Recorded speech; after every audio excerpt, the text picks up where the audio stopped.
Another privilege to come out and assemble together. I pray what I say will be pleasing in God's sight. Before you get nervous, Doug, I'm not going to be preaching on you this morning. I heard that phrase and it stuck in my mind and got me to thinking about our faith. And there's a phrase, it's called retired on duty. And if you've not heard of it, there's a couple meanings to it. It denotes someone that's usually close to retirement, and we might call him a short timer, like someone like Doug, who's winding down his 8 to 5 or 6 to 5 day job. And getting ready to retire. And as they get closer and closer, they do less and less work.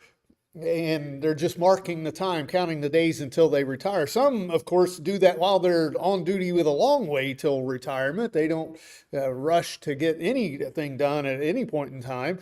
And they do nothing as they show up to work except count the minutes until they can go home. There's another phrase with that in the insurance world that I found about. It's the same thing, and that is equipment. We had a guy in my studio at work, and I said, the city's wasting some money on insuring some of this equipment because, yes, it's inventory.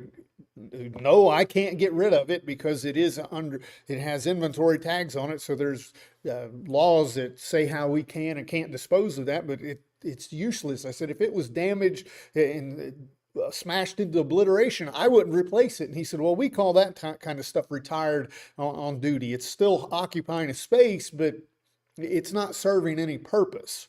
And sadly, many people in the workforce are like that. They're occupying the space, but they're not serving any purpose. The question today is not about us working physically. And some may say because of the parable of the rich farmer that a Christian can't retire. That's not what that account is telling us. If we take that, we're applying things that aren't there. But the person that I'm talking about here today is from a spiritual standpoint. A Christian that has been a good worker.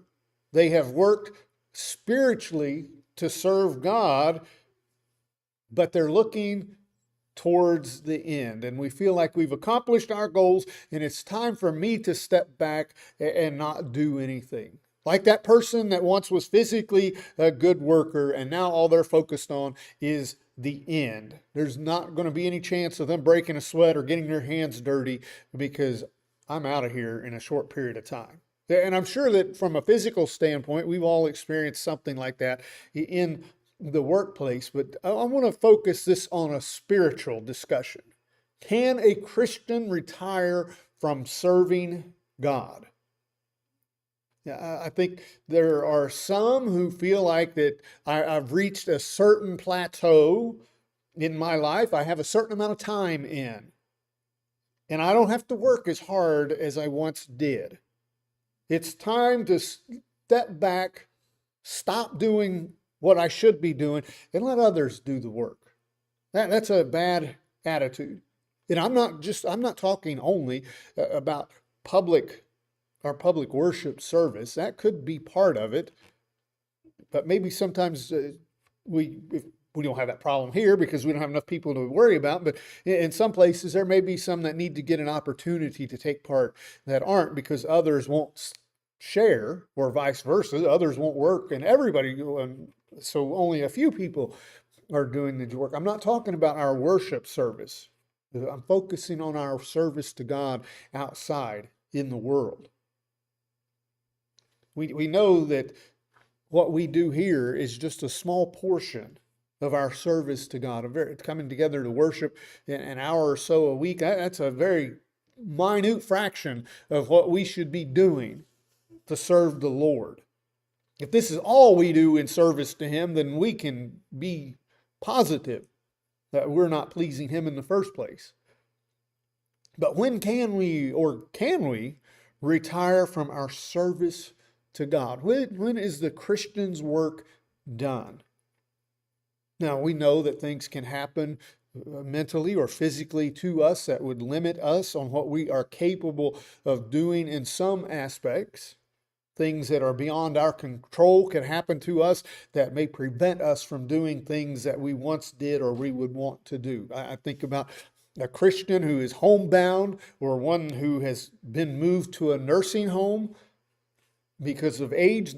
We wouldn't expect them to get out and drive somebody to the doctor or do something to help somebody like that. It would be impossible. It'd be dangerous for all involved, including those that they come in contact with on the road. We would not expect that to happen. But at what age are we eligible for retirement? I'm still in good health. I still can get out and do things. I'm still capable of doing things, but it's time for me to sit back and take it easy. We never reach that age. This past week, I was listening to a video interview with Phil Robertson. He just passed away within the last few months, and he was being interviewed, and they were asking him and talking to him about how to get people interested in the gospel.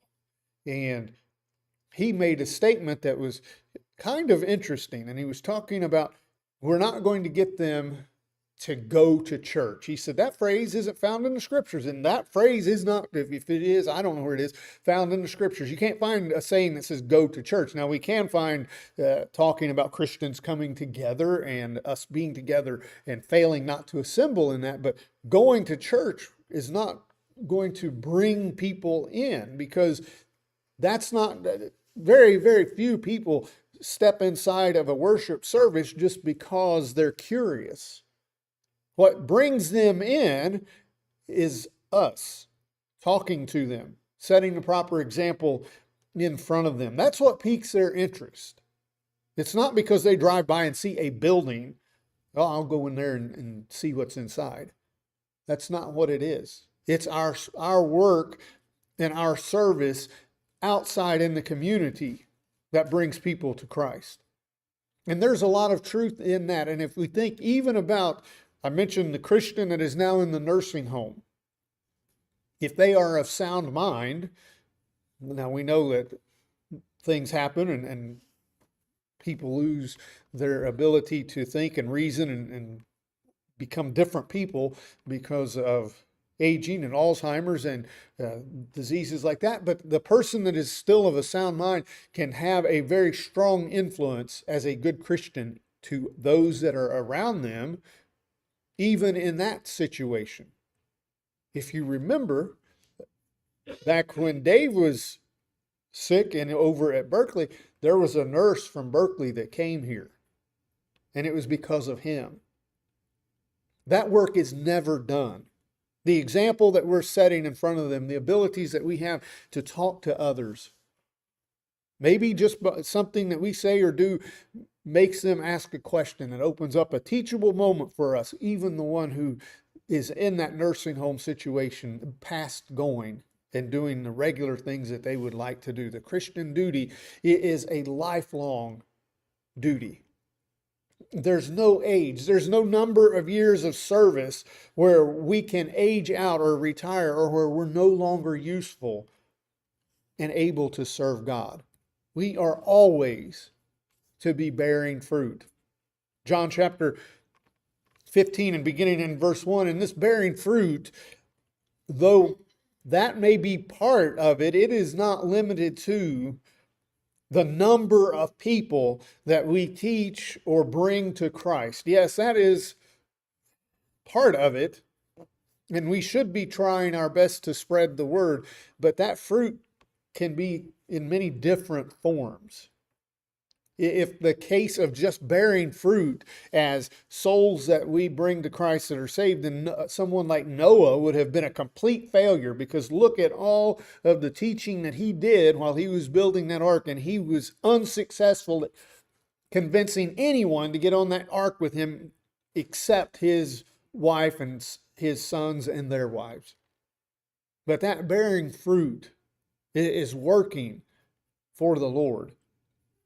In John chapter 15 and beginning in verse 1, I am the vine and my Father is the vine dresser. Every branch in me that does not bear fruit, he takes away. And every branch that bears fruit, he prunes, that it may bear more fruit. You are already clean because of the word which I have spoken to you. Abide in me and I in you, as the branch cannot bear fruit of itself unless it abides in the vine, neither can you unless you abide in me. I am the vine and you are the branches. He who abides in me and I in him will bear much fruit. For without me you can do nothing. If anyone does not abide in me, he is cast out as a branch and is withered, and they gather them and throw them into the fire, and they are burned. Yes, we do have a responsibility to teach others when we can, but it's far greater than just, well, I talked to a person today about the gospel. It's quality over quantity of those that we have led to Christ. It's showing that by the lives that we live. That's part of the fruit that we bear, the way that we conduct ourselves in every possible situation. I'm showing my influence and I'm showing my religion by the way that I live, not by what I say. Yes, we will have to come to a point where we do open our mouth and talk, but what am I may turn them away before I ever get to say the first word because of how I've been acting in front of them. His word is reigning in my heart, and that should change how that I'm living. It governs every aspect of our life. And we show that through our conduct. Where is the age limit when that should stop? If anything, the older is going to have a greater influence because they're still working and they're still bearing fruit. We must continue even when we are old. Psalms chapter 92 and beginning in verse 12 there says that. And notice in verse 14, as we read that, even in the old age, we should be bearing fruit. The King James Version says fat. We should be fat. That's not overweight. That just means well nourished. Psalms 92 and beginning in verse 12, the righteous shall flourish like a palm tree. He shall grow like a cedar in Lebanon. Those who are planted in the house of the Lord shall flourish in the courts of our God. They shall bear fruit in old age. They shall be fresh and flourishing, to declare that the Lord is upright. He is my rock, and there is no unrighteousness in him. We bring forth that fruit in our old age because it's something that's been carefully cultivated and strengthened throughout our life. It's not something that just we wait until we're old and then, well, then now's the time I'm going to start bearing fruit. That would be counterintuitive of what the scriptures tell us. It's not something that happens by accident. We don't make it to our old age and still living for the Lord without work and dedication to him during our younger age, in our younger years. Remember Solomon as he was wrapping up and concluding everything in Ecclesiastes. What did he say? Set in the days of your youth. Remember God in the days of your youth. Because when those evil days come and those temptations come upon you, then you'll be strengthened enough to endure. I have no pleasure in them. We won't make it to old age if we haven't been working as younger Christians. That duty and the faith involved in being a Christian only ends when we die. Revelation chapter 2 and verse 10, it's in every slide that has the plan of salvation, be faithful until death. It's more than just a bullet point, though. It's something that we say, but it's something that we need to mean and live it. Revelation chapter 2 and verse 10, do not fear any of those things which you are about to suffer. Indeed, the devil is about to throw some of you into prison that you may be tested, and you will have tribulation 10 days. Be faithful until death, and I will give you the crown of life. Jesus is saying this to these Christians who were facing certain persecution. There was no doubt that this was going to happen to them. Be faithful up until being thrown into prison and facing your death. Not up to the point of it getting hard and you turning away. Well, life's gotten difficult for me. I just can't handle serving the Lord anymore. That's adding a burden that I can't do. I'm walking away. Well, our faith means nothing. Be faithful all the way through the death, through your death. And then you'll receive that crown of life. And if we think about Christians in other parts of the world, not 50, 100, 500 years ago, right now, Christians are facing this in their life. There are places in the world where they are being thrown off of buildings or beheaded, not because of breaking laws from a civil standpoint, but because of their religion.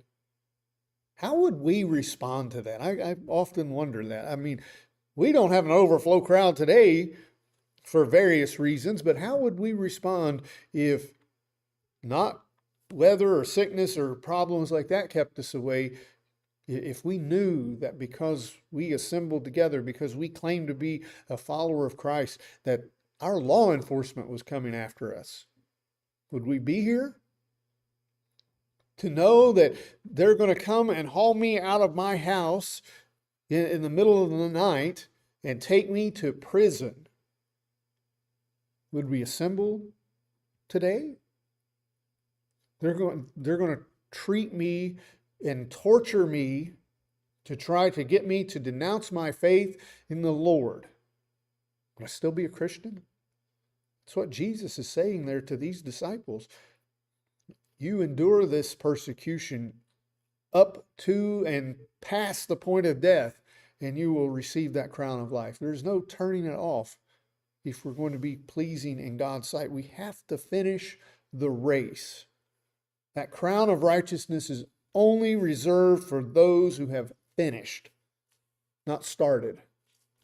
Hebrews chapter 12, and beginning in verse 1 there, we have in our society and are reaping the problems because of this. We've a participation trophy generation that have been rewarded for just showing up at the start, not completed or not won in anything.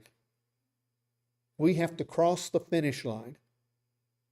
In Hebrews chapter 12, and beginning in verse 1, therefore we also, since we are surrounded by so great a cloud of witnesses, let us lay aside every weight of the sin which so easily ensnares us, and let us run with endurance the race that is set before us, looking into Jesus, the author and finisher of our faith, who for the joy that was set before him endured the cross, despising the shame, and has sat down at the right hand of the throne of God. For consider him who endured such hostility from sinners as against himself, lest you become weary and discouraged in your souls. Look at what he went through, the hostility that he endured. But in verse 1, Paul reminds us of the crowd that is watching us and cheering us on to success. All those who have gone before. Hebrews chapter 11 wrapped up with a long list of them that had been through far more than we'll ever go through. And he's saying, they're in the stands now, and they're wanting you to succeed. So let's keep moving forward. Whether we face difficulties and a difficult end in our life like those in Revelation, or we die at a ripe old age after living a peaceful life and die peacefully, we have to endure to the end. We're not guaranteed to live. Just because we're a Christian does not guarantee us an easy life, does it? It tells us that we can make it through, and there will be something better for us on the other side, but it doesn't promise us peace and tranquility while we're here on this earth. We must endure to the end to receive that, and we can't grow weary and quit before we reach the end.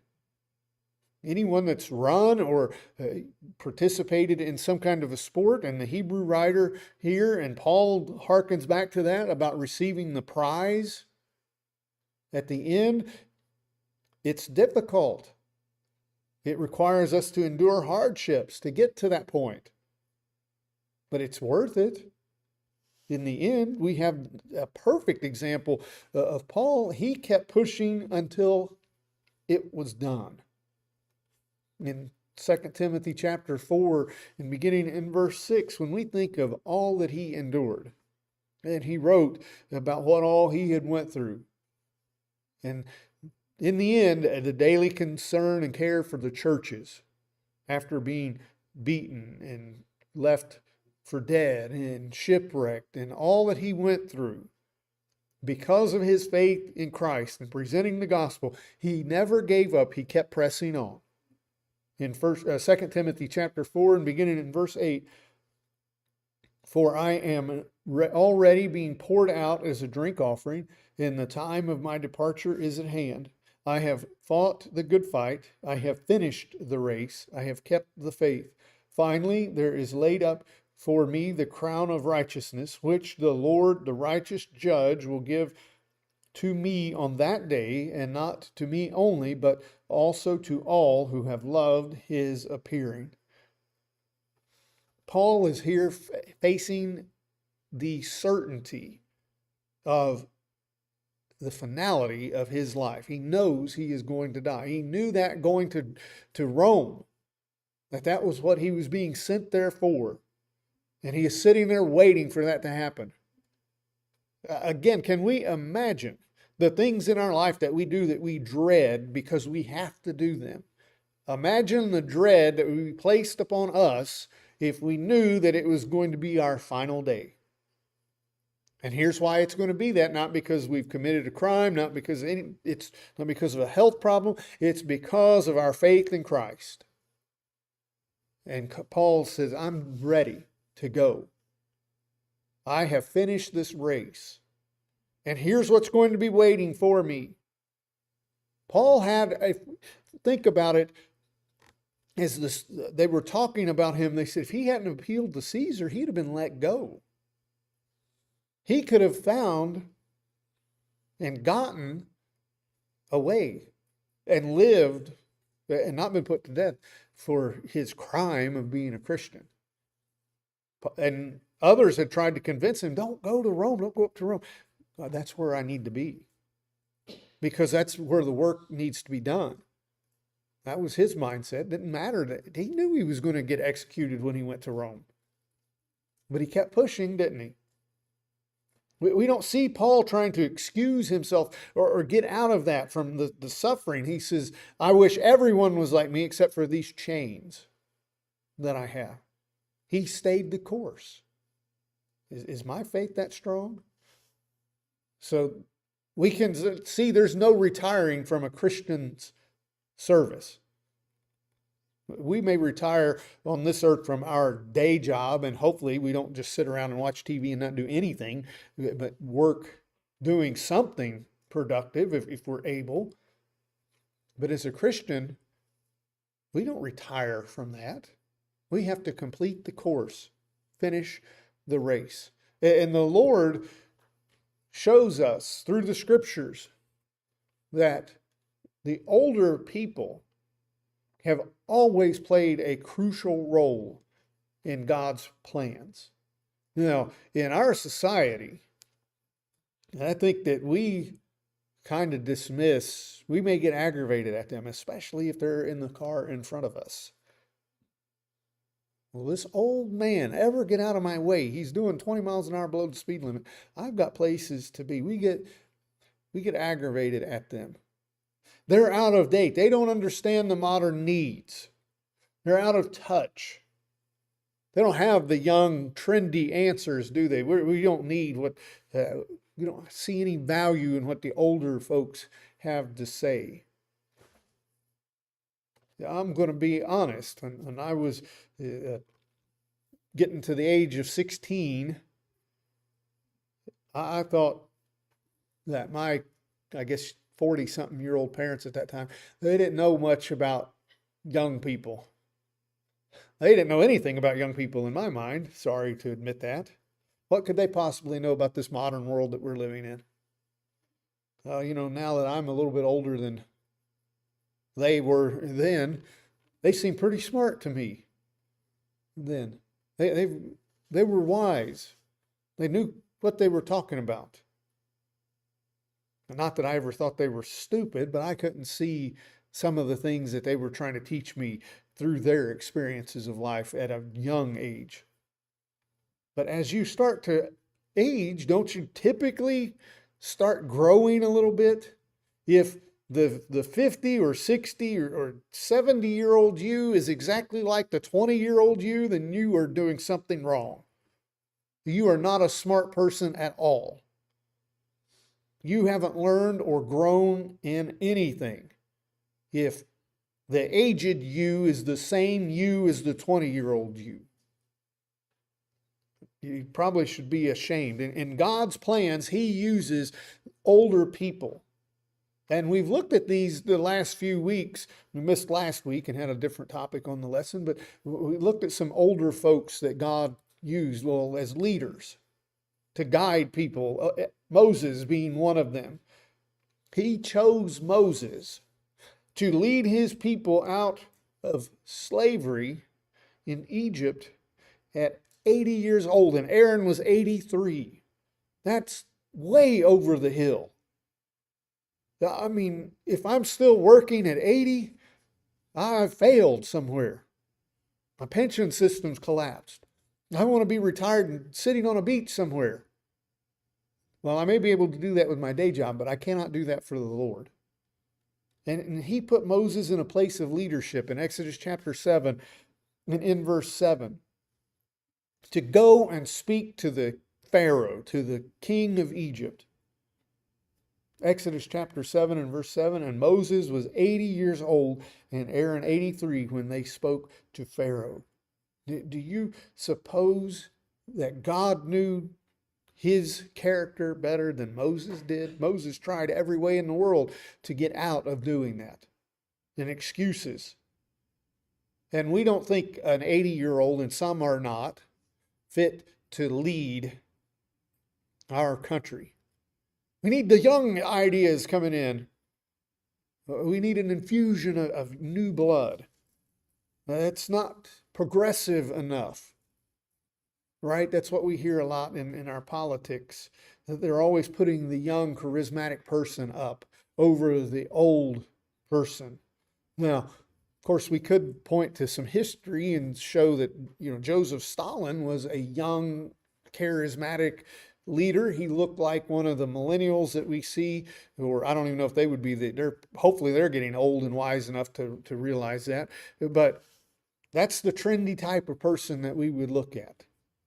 God doesn't look at the same qualities of man that we do. Look at Moses. He was probably an old man that was set in his ways by our definition, probably grumpy, probably didn't want people on his front yard and wanted them to just leave him alone. But he was the one that God chose because of his leadership qualities. Another one that we looked at a couple weeks ago was Joshua. Now, we don't have exact ages on Joshua, but we can tell that he wasn't what we'd call a spring chicken. Joshua chapter 24 and in verse 29. Now, I couldn't find passages that showed how old Joshua was specifically when Moses died. But here he died at 110 years old and had been leading the children of Israel. In Joshua chapter 24 and verse 29, now it came to pass after these things that Joshua the son of Nun, the servant of the Lord, died, being 110 years old.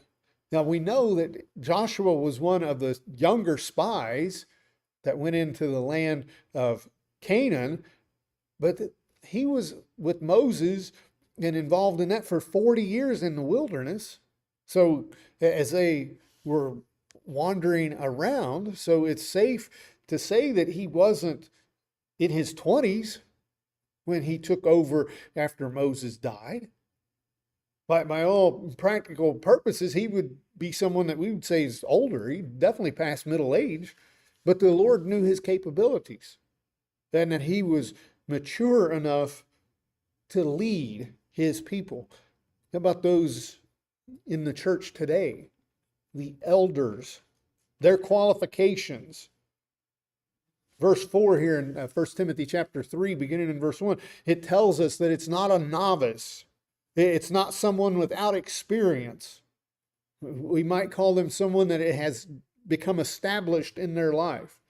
That's not usually a young person. We work to make ourselves established. 1 Timothy chapter 4, or 3, and beginning in verse 1, this is a faithful saying, if a man desires the position of a bishop, he desires a good work. A bishop must be blameless, the husband of one wife, temperate, sober-minded, of good behavior, hospitable, able to teach, not given to wine, not violent, not greedy for money, but gentle, quarrelsome, not covetous, one who rules his own house well, having his children in submission with all reverence. For if a man does not know how to rule his own house, how will he take care of the church of God? Not a novice, lest being puffed up with pride, he fall into the same condemnation as the devil. Moreover, he must have a good testimony among those who are outside, lest he fall into reproach in the snare of the devil. I said verse 4, that was verse 6 that said not a novice, not someone that is new, inexperienced. They're old enough to have children. Those children are old enough to believe as well. They're not just someone starting out as a parent. Not every man and his wife qualifies to be an elder. But God commands those that are in this position, in this place of leadership, they're not to be young. They're not to be immature men. But they have not only life experiences to help them and guide them, they're also not new converts to the church. They have experience working with God's church and with God's people.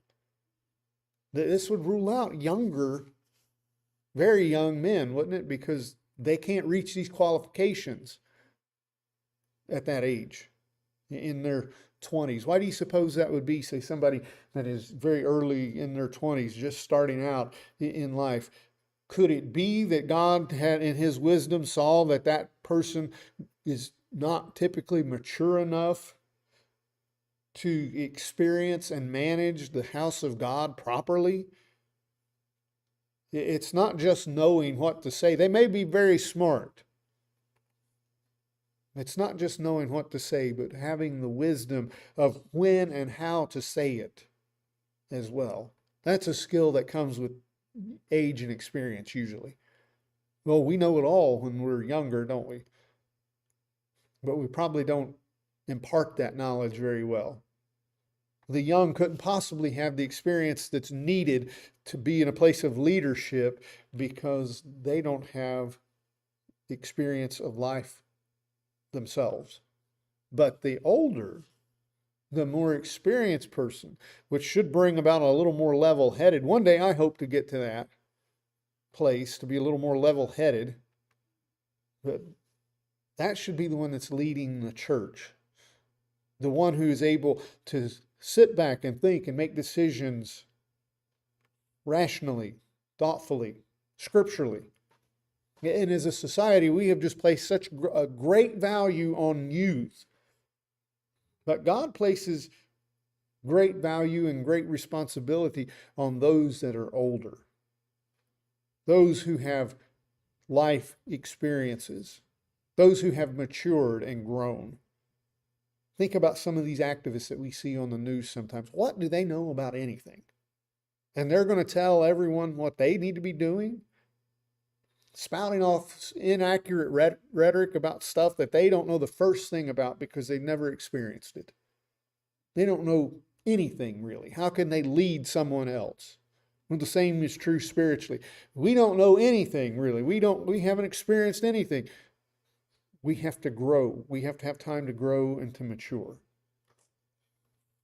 We're going to finish this lesson this evening, Lord willing, and look at how the Lord has used those older ones to be leaders and to be teachers, and how that we always will have something to do for the cause of Christ and in his service this evening, the Lord willing. But if there's something in our life that needs correction, then let's take care of that now while we have the opportunity. Because as Brother Worthington used to say, the old must die and the young may. None of us are promised another day. None of us are promised X amount of years to live on this earth. We don't know what's going to happen. So if there's something that we need to change in our lives, let's do that now while we have the opportunity as we stand and sing.